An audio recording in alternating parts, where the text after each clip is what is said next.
After a historically great ALCS forced a Game 7, the Texas Rangers came out on top, absolutely annihilating the Houston Astros in Game 7, punching their ticket to the World Series in a wild series, a wild season that isn't over yet for the Texas Rangers playing for the Fall Class. We're going to get into all that and more on this episode of Locked On Rangers.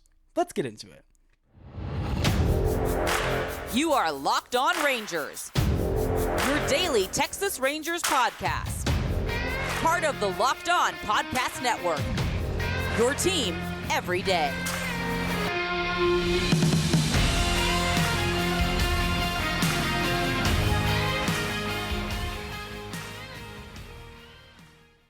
You are Locked On the Texas Rangers. I'm Bryce Patrick, a criminally addicted Texas Rangers fan covering this team for 10 seasons, including all 5 as the founder and host of Locked On Rangers. Today is Tuesday, October 24th. I think it's Tuesday. I don't know what time it is. I'm running on 2 hours of sleep, having spent 8 of the last 24 hours driving, and I'm absolutely delirious because the Texas Rangers are in the freaking World Series. Thank you all so much for making Locked On Rangers your first listen every single day. If you're not already, you can follow me on Twitter at Bryce Patrick. You can follow the show at Locked On Rangers. Hit subscribe on YouTube, where the best way you can help grow the show is to listen and watch every single day and to comment nearly any single thing below. Before we get into the hysteria, the theatrics, the beauty and majesty of Game 7 of the ALCS, where the Texas Rangers slayed the villainous Houston Astros, those stinking Houston Astros who stunk it up in Game 7. This episode is brought to you by Gametime. Download the Gametime app, create an account, and use code LOCKEDONMLB for $20 off your first purchase. Last minute tickets, lowest price guaranteed. Now, the 2 best words and sometimes the 2 worst words in sports are Game 7, and the Rangers got a Game 7, forced a Game 7 after the most miserable sports loss of my entire lifetime. And if you're a diehard Texas Rangers fan, maybe you took the Friday night Game 5 loss as hard as I did and let it just ruin your entire weekend, 48 hours sulking in misery. And I had dinner with my parents before Game 6 on Sunday night, and my dad, God bless him, was a hopeless optimist and was very optimistic and said, "Bryce, what are you doing? This series is not over. This team is not killable." And he quoted one of my favorite baseball movies. My favorite baseball movie coming up was the Angels in the Outfield. And there's this little kid who is just also hopelessly optimistic, and his famous line is just, "It could happen." And my goodness, my father was absolutely correct. It could happen, and it did happen, and the Texas Rangers are going to the World Series, and I had the absolute pleasure, the joy of watching it there live. My first game in Houston, my first playoff game ever attended. Really last-minute moment. Shout out to the greatest human on earth, Matt McCutcheon, my boy, a longtime diehard Texas Rangers fan who is one of my best friends. We bonded over our obsession of Texas Rangers baseball. He lives in Houston with his lovely wife, who's an Astros fan, who did not attend the game with us because, she had some more important things to do, which was great for us. We got to enjoy ourselves and didn't have to worry about infuriating anybody around us, except for the other Astros fans who was there. But anyway, I woke up yesterday morning to a text from my buddy Matt. He said, "Hey, if I get you a ticket to Game 7, would you be down to come down to Houston and watch the game with me?" And for half a second, I was like, I don't know, Game 7. And, my dedication to you, the listeners, I thought, well, I'm not going to be able to record a podcast right after I go down to Houston. And I called my mom to talk about it. She's like, "You idiot, say yes, go. This is the chance of a lifetime." And I am so glad that I only had about 2 seconds of doubting. I said yes, drove in my car, a few hours. Matt and I get there to the game. We sit there in nervous anticipation. We're talking about all the possibility of how a Game 7 could go. And we're like, you have no idea how a Game 7 could go. I'm like, there's a world where Adolis Garcia goes off and hits 3 home runs and Max Scherzer absolutely deals and the Rangers just blow them out. Or there's a chance where, Jose Altuve and Jordan Alvarez just absolutely crush the Rangers and they still can't figure out Christian Javier and everything goes to poop. And you know what? We are prepared. We thought emotionally for any outcome. I don't know if we actually were, but we were telling ourselves that, and that's all you can do at that point. And it took about 3 seconds into the game for the Rangers to get on the board with an absolutely massive Corey Seager home run, an absolute moonshot. Felt like he was due for another one in this series, because he did get one in Arlington. But it felt like the Rangers were just due. It was their time. It was that moment, a game 7 of do or die, that even in a 7-run lead, an 8-run lead heading into the 9th inning, we still weren't entirely sure that A, the game was real, that we hadn't just died and gone to heaven, and B, that this game was absolutely wrapped up. I mean, there was no lead that felt safe with the horrors we had seen, all of us had seen from this bullpen all season long, but this postseason bullpen is a different animal. This postseason Rangers offense is a different animal. This postseason, everything about the Texas freaking Rangers is a different animal. I mean, my goodness, the game of a lifetime, a drubbing. They made it as comfortable as they could for us. I mean, yeah, they could have scored literally a billion runs, and maybe it would have felt safer then, but 11 runs is solid. I'll take 11 runs in a game 7 where you allow only 4. Even though they didn't get the best start from Max Scherzer, they didn't get the best outing from, well, they pretty much did get about the best you could ask for from the rest of their bullpen, including Jordan Montgomery coming in that 3rd inning to finish it off, get a line drive that scared the bejeepers out of us. We thought, oh no, that's definitely getting over Corey Seager's head, but it didn't. It snared right into his glove, and the Bruce Bochy mystery and magic and just perfect touch was absolutely on display. We'll talk about that in just a second. Apologies if not, I'm not fully ordered again. All of my thoughts are going crazy, and I'm still not entirely sure that Matt and I didn't die in a car crash on our way to game 7. This is just me experiencing, like on my deathbed, I'm living through the most beautiful version of what could have been. Still not entirely sure about that. If I wake up tomorrow and it's still real, then I think I might start to believe it. But I mean, this was just an unbelievable experience. Thankfully surrounded by a lot of Rangers fans. A great atmosphere. I'd never been to Minute Maid Park before. What a first game to go to. Honestly, a really good time, a good stadium, a lot of very kind and very unharassing Astros fans surrounding us, which I appreciated. I'm a little worried about that being in enemy territory. But just what a game. What an experience watching the Astros fans slowly pour out of there as the Rangers tacked on run after run after run and erupting into chants of "Let's go Rangers" echoing throughout the game in the latter innings. There were chants of "Let's go Rangers" before that were maybe drowned out a little bit by people chanting "Let's go Astros," because, I mean, it's their home stadium. They did outnumber us a little bit. But man, all that home field advantage that the Astros are making such a big deal over, I think the Astros might have celebrated a little bit too prematurely about winning that division. I think it really didn't matter that much. It might have set them up for failure. Maybe Bruce Bochy's most brilliant tactic was actually losing on the last day of the season to get pissed off for greatness and to go and end up as the American League champions. The Rangers freaking did it. Took punch after punch in the face, in the gut, in the everywhere, in the ribs that had to happen from Brian and Brady. Would talk about all of that and the beauty of how Bruce Bochy managed a game 7 like he's been there before, because he freaking has, and he has not lost a single game 7. The Rangers have not lost in the ALCS ever. They are headed back to the World Series thanks to contributions from everybody out there on this team. We're going to break down further just a little bit more of what's going on with this and why I am so unbelievably impressed with Bruce Bochy's managerial masterclass in Game 7. Right after this word from our sponsors.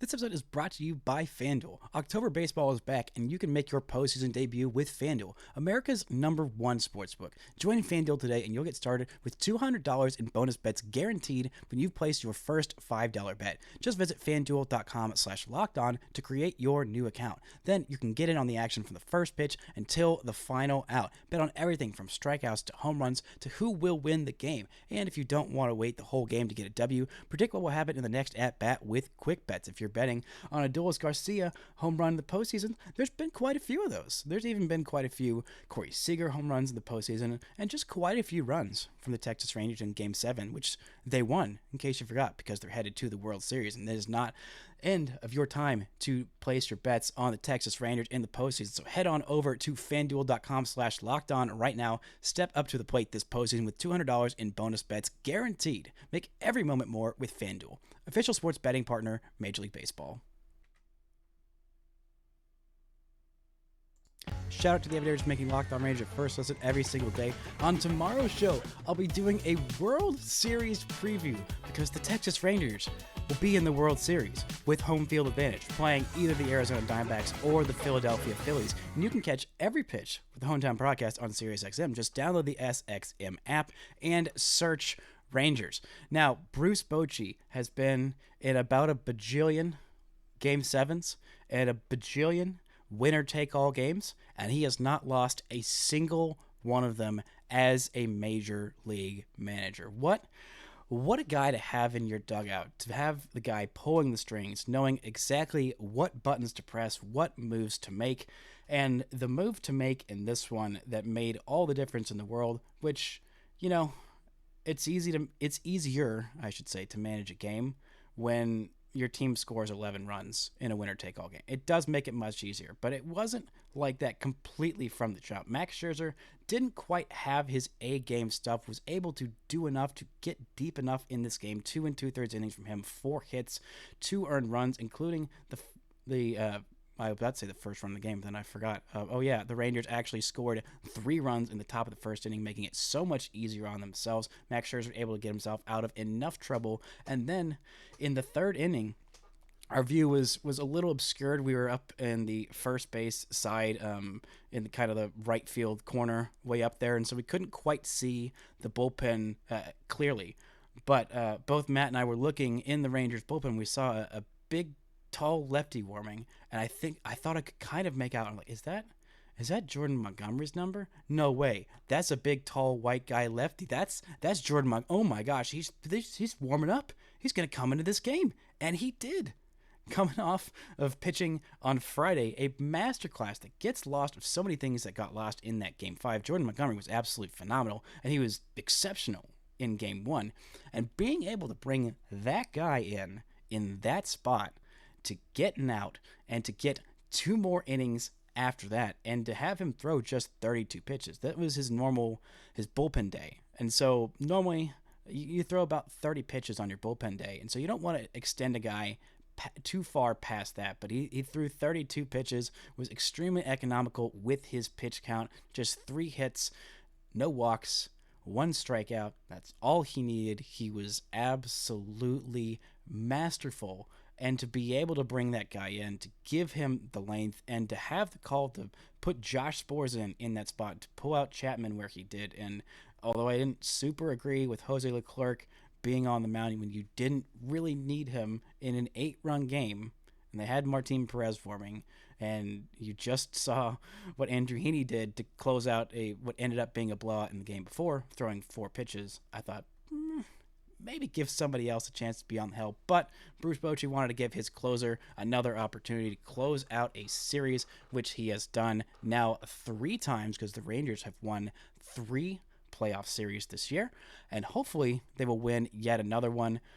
But man, what a masterclass by Bruce Bochy, just having such a feel for the game. I don't know if he was the one that was calling all these stolen bases, or the Rangers were just doing it themselves. Evan Carter getting a stolen base in the first inning. Adolis Garcia, who pimped a single, thought it was a homer, and ended up as a single, maybe could have been a double, and then makes up for his mistake by immediately stealing second base on an absolutely sensational jump. The Rangers were extremely aggressive on the base pass tonight. They had 3 stolen bases, including one by the speed threat Jonah freaking Heim. Oh my goodness. Meanwhile, on the other side, Dusty Baker, hat tip to a legend if that's the end of his career. What a beloved person around all of baseball. Such a genuinely good dude. And if he is gone from this Astros team, the one likable guy who they still had on their team, keeping people rooting for the Astros for any reason, is gone. and they can go back to being hated villain status without any kind of Dusty Baker shield of his good vibes protecting them, which, good. And maybe Dusty Baker will go manage somewhere else.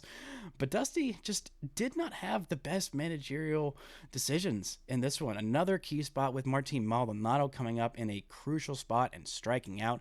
And that's felt like the difference in so many different times in this series of Martin Maldonado getting these big spots, these at-bats in these big spots in the bottom of this Astros order, coming up in these big spots. And the 8 and 9 hole hitters of this Astros lineup were Jeremy Pena, who this postseason hit 200 with a 463 OPS, and then in the 9 hole, Martin Maldonado, who hit 143 with a 416 OPS. Meanwhile, you look at the 8 and 9 holes in the Texas Rangers batting order.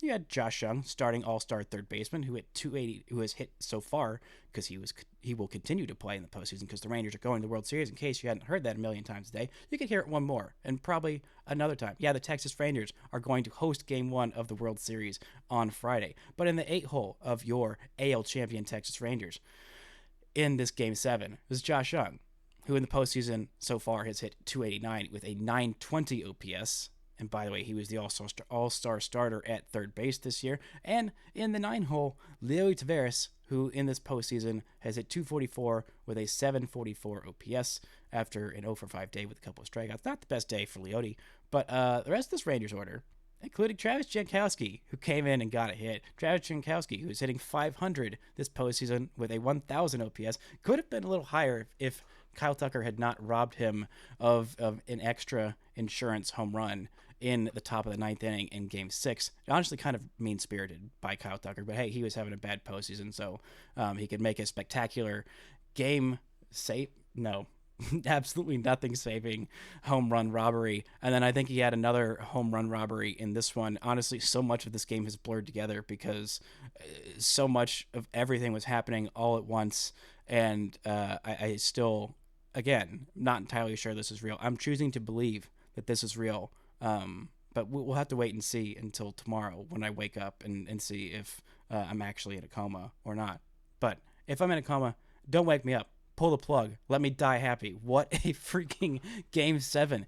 But Dusty Baker, waiting until 2 at-bats have gone by and the game was kind of out of reach to start pinch hitting Yainer Diaz. I mean, the depth of this Rangers offense, I was saying all season long, the Rangers have a deeper offense than the Astros. Then we got to the postseason, and everyone's like, I don't know about that. I don't know about this Rangers offense actually being all that deep. Like, we didn't just watch what they did all season long and all postseason long, and this postseason series as well. I mean, I know the Astros have a really good order. I mean, Jose Abreu didn't feel like he did all that much this series, but still had an incredible series against the Twins. Kind of terrified against him. Yordan Alvarez had, like, the most insane hit I think I've ever seen, an 0-2 triple off of that wall, which Evan Carter didn't play the best, but still, Yordan Alvarez absolutely booking it.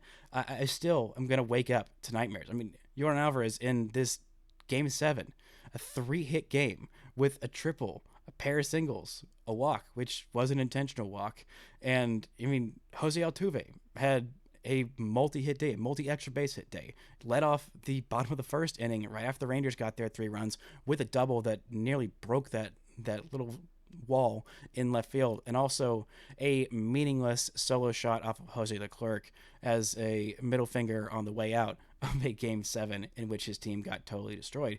But Michael Brantley, an 0-for-5 day. I mean, Jeremy Pena didn't do much of anything this series. Kyle Tucker did get a hit in this one, but hit 150 with a 517 OPS in the playoffs, which honestly, bullet dodge for the Rangers of not having a hot Kyle Tucker, not having much of anything from Michael Brantley, not having too much from Abreu. But I mean, the top 3 in this order of Altuve, Bregman, and Yordan were all very good, but the Rangers were just better. That was my entire point this entire season. We're going to get into some of the frustrations I had with the Rangers not putting this away earlier and my worry that they wouldn't do this, and why I look so incredibly silly and foolish and absolutely ridiculous for doubting this team. But first, this word from our sponsors. This episode is brought to you by Gametime. You shouldn't have to worry about your buying tickets to your next big event, which could be a World Series Game 1 or 2 or 6 or 7 at home in Arlington. Gametime is the fast and easy way to buy tickets for all the sports, music, comedy, and theater events near you. With killer last-minute deals, all-in prices, views from your seat, and their best price guarantee, Gametime takes the guesswork out of buying your tickets. You can see the view from your seat before you buy, so you know exactly what to expect when you arrive. All-in prices show your total upfront, so you know you're getting a great deal without all of those hidden fees. Buy tickets in seconds with just 2 taps. And with Gametime guarantee, it means you'll always get the best price. If you find tickets in your same section and row for less, Gametime will credit you 110% of the difference. Gametime is such a great way to get your tickets, and there are only 4 more at most Rangers home games that you can get tickets to, or if you live in Philadelphia or Arizona and you want to get World Series tickets to watch the Rangers in Game 3 or 4 or 5 in that series, Gametime is a great place to get all of your tickets home and away for sports and everything else you want to get tickets to. So download the Gametime app, create an account, and use code LOCKEDONMLB for $20 off your first purchase. Terms apply. Again, create an account, redeem code LOCKEDON MLB for $20 off. Download Gametime today. Last minute tickets, lowest price, guaranteed. Shout out to the Adolis for making Locked On Rangers your first listen every single day. On the day after tomorrow's show, whatever day it is of the week, I'll be doing even further extensive World Series preview for whoever the Texas Rangers take on in the World Series. You can catch every pitch with the hometown broadcast on SiriusXM. Just download the SXM app and search Rangers. Now, you listener, dear listener, might be watching this or listening to this and screaming at me right now. Bryce, why have you not said Adolis Garcia's name yet? Well, because, again, I'm running on about 2 hours of sleep and have driven 8 hours in the past 24 hours. And I guess I was just so incredibly stunned to see the greatness of El Bombi on display in Game 7. ALCS MVP, probably the moment of the trip down there, watching El Bombi hoist the ALCS MVP trophy, yanking it away from my after 2-game prediction of Leo Taveras. I think I'm willing to change that bet on Adolis Garcia to be the ALCS MVP with an exclamation mark and F you, middle finger guns up. Just should have moonwalked around the bases in that final home run. At Game 7, 4 for 5, 5 RBIs, 3 runs scored, a stolen base, and a pair of home runs that he absolutely crushed. Nearly had a third one, but just, oh my goodness gracious, Adolis Garcia, the villain in Houston, the Boo Man, Adolis Garcia, however they were pronouncing it. I made a little joke on Twitter about they were pronouncing it with a long ooh as opposed to an El Boombi, whatever. Apologies for my brain being absolutely broken by the insanity of the last 24 hours. But El Bombi punctuating that moment, that one last, just sticking it to the Houston fans. Honestly, big credit to the Houston fans who are still there at the end of the game, booing El Bombi in the 8th inning with that home run off of Jose Urquidy. Just respect to the commitment. And El Bombi, as the villain in Game 6, it seemed like he might have struggled with it a little bit, of having to be the villain for simply getting hit, probably, maybe not intentionally, by a pitch by freaking Brian Abreu, who was at it again in this game. But El Bombi, after playing the villain, after having an incredible Game 5, Game 6, and Game 7, punctuated off with the Game 7 of a freaking lifetime. The guy built for the biggest stage. I talked extensively about it after last game, how incredibly happy I am for this guy to have this moment. Everybody in Major League Baseball had a chance to claim on waivers after the Rangers DFA'd him to keep Mike Foltynewicz on the opening day roster in 2021, a year where Adolis Garcia was a first-time All-Star. This year was a second-time All-Star showed. He's not just a flash in the pan. He is a star, built for the big stage, built for these moments, and he showed exactly why in this game. And all he had to do to become the villain was be incredibly good and have the home run of a lifetime and pimp it forever. And I'm so glad that the Rangers won this series so we can go back and that Game 5 home run will not be forgotten by history. But you know what will? All those painful home runs that Yordan Alvarez hit in the series. All of that painful Game 5 home run by Jose Altuve that just broke your hearts and broke the heart of Jose Leclerc. And now it doesn't matter. It can't hurt you. El Bombi got the last laugh. The Rangers got the last laugh. And they got the last laugh on Brian Abreu, who I'm assuming is among the many random Astros who whined privately to Ken Rosenthal about how unfair it was that Brian Abreu might have to face consequences for his actions for absolutely drilling El Bombi in the ribs with a 98-mile-an-hour fastball, a reliever with impeccable command. Just so happened to hit the guy who hit the home run of a lifetime and pimped the absolute crap out of it like he should have, and then got ejected from that game and got a 2-game suspension, and then the audacity of Major League Baseball to say, actually, yeah, that 2-game suspension, that's fine, but 2 games in the regular season is just as important as 2 games in the playoffs, so we're going to wait until the regular season. And in he comes in this game that was already out of reach. He plunks another guy, just gets to walk the streets free and possibly injure Mitch Garver. I haven't seen any updates on how he is feeling in this game. He is a casualty of Adolis Garcia's greatness, unfortunately. And then Nathaniel Lowe, the long arm of the law, delivering justice, poetic justice, homering off of Brian Abreu. The Rangers scored 3 times off Brian Abreu. Nobody had scored off Brian Abreu since the end, maybe it was the middle of July. Anyway, it'd been at least 3 months, pretty much, since anyone had scored off Brian Abreu, and the Rangers did it 3 freaking times because the Rangers are here for poetic justice. They are here for karma, and they were the better team in this series all season long. I was hesitant to say it out loud for fear of retribution from the several mean Astros fans on Twitter. I just didn't want to deal with that smoke. But for this entire season, the Rangers were just better than the Astros. And in case you forgot or didn't listen to the broadcast, that John Smoltz really wanted you to know, another great part of being at this game live, I didn't have to listen to John Smoltz from Game 7, who I heard was absolutely unbearable as the Rangers just pulled away and pulled away and pulled away in this one, that the Rangers lost the division on the last day, and it didn't freaking matter at all. It will never matter. For all time, the Astros are going to have a 2023 AL West Champions banner in their stadium. They honestly might not even hang a little flag or pennant for that because it's just going to be a painful reminder of how they got their butts kicked in this Game 7. This Rangers offense was deeper than the Astros. The Rangers starting pitching stepped up better than the Astros starting pitching that everyone said was such a clear advantage for the Astros. And I kept saying, I don't really know that it is. It shouldn't be. It really wasn't during the regular season. And this Astros bullpen that was so incredibly untouchable, so incredibly unhittable. What everybody who's threw in this one out of the bullpen, outside of an inning and a third from Hector Neris, who could have been touched up, did walk a couple, didn't allow a hit though, in his 1 1/3 inning of work.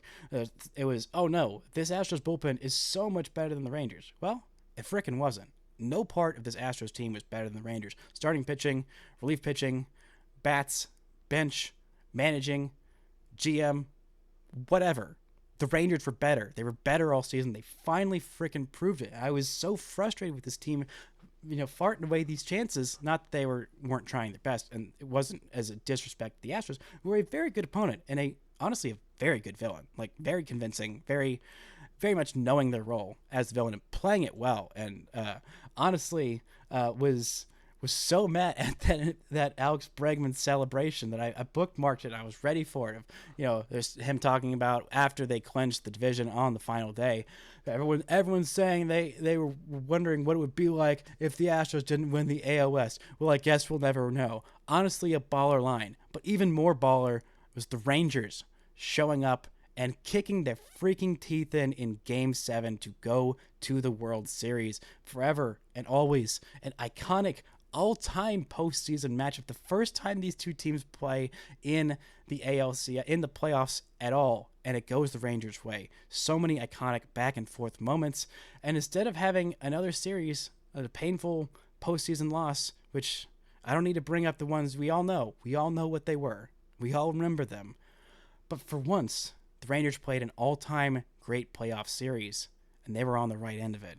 And for all time, forever, no matter what happens in this World Series, which, again, this Rangers team is by no means done, by no means satisfied with just beating the Astros.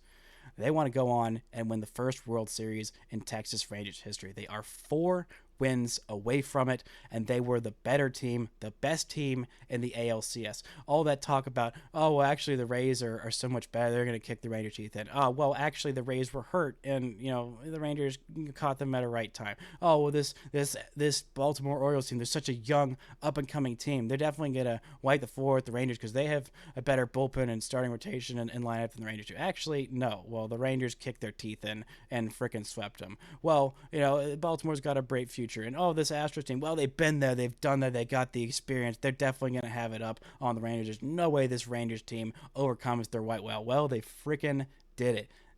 They won. They slayed the Giants. They are the kings of the American League, and they will be taking on the winner of Game 7 in the NLCS, who plays tonight, in the Arizona Diamondbacks or the Philadelphia Phillies. Rangers will have home field advantage. And everything is coming up Rangers. My God, this team is just on another level. I don't care what happens the rest of the season, the rest of all time. I think this is my favorite sports team that I have ever watched that has been a favorite team.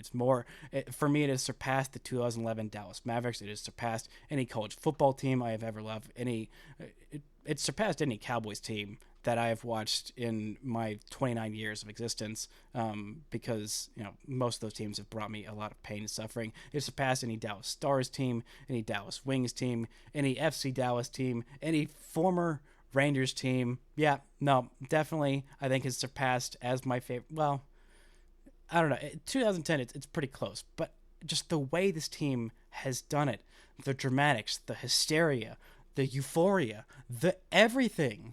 It's so back, or we're so back, it's so over every 5 seconds with this freaking team. After all of that, all the drama, all the glory, this team is headed to the freaking World Series. 4 wins away from the first ring in franchise history, and by God, I think they're finally gonna freaking do it. And even if they don't, they just gave us maybe the best postseason series we have ever seen in the history of this freaking sport. What a day! What a Game 7! Bruce Bochy, everybody involved, Chris Young. Shout out to the greats who are no longer here, but still in our hearts. John Daniels, Chris Woodward, everybody else has been around this organization that helped get them to this point. The Rangers are going to the freaking World Series after winning an absolute butt-kicking in Houston in Game 7.